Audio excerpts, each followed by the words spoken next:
রমজানের যেন দ্রব্যমূল্য সাধারণ মানুষের নাগালের বাইরে না যায় সে বিষয়ে ব্যবসায়ীদের কঠোরভাবে সতর্ক করেছেন প্রধানমন্ত্রী তারেক রহমান। বুধবার দিবাগত রাতে জাতির উদ্দেশ্যে দেয়া ভাষণে তিনি বলেন, রমজানকে অতিরিক্ত মুনাফা অর্জনের মাস হিসেবে দেখার প্রবণতা থেকে সরে আসতে হবে।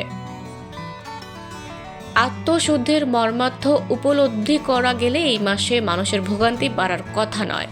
প্রধানমন্ত্রী বলেন, রমজান ঘিরে অতিরিক্ত মুনাফা অর্জনের প্রবণতা লক্ষণীয়। ব্যবসায়ীদের উদ্দেশ্যে তিনি আহ্বান জানান, রমজানের পবিত্রতা রক্ষার স্বার্থে এই মাসকে যেন মুনাফা লাভের সুযোগ হিসেবে না দেখা হয়। দ্রব্যমূল্য যাতে সাধারণ মানুষের নাগালের বাইরে না যায় সে বিষয়ে সতর্ক থাকার আহ্বান জানান তিনি।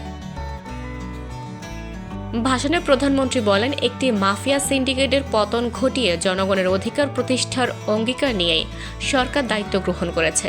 সব ধরনের অনাচার ও অনিয়মের সিন্ডিকেট ভেঙে দিতে সরকার বদ্ধপরিকর বলেও জানান তিনি। ক্ষুদ্র, মাঝারি কিংবা বড় সব ব্যবসায়ীর প্রতি সরকারের দৃষ্টিভঙ্গি স্পষ্ট বলে উল্লেখ করেন প্রধানমন্ত্রী। ব্যবসায়ী ও ক্রেতা উভয় স্বার্থ রক্ষা করেই বাজার নিয়ন্ত্রণে প্রয়োজনীয় পদক্ষেপ নেওয়া হবে। একই সঙ্গে বাজার পরিস্থিতি স্বাভাবিক রাখতে ব্যবসায়ীদের পরামর্শ ও অভিযোগ শুনতে সরকার প্রস্তুত বলেও জানান।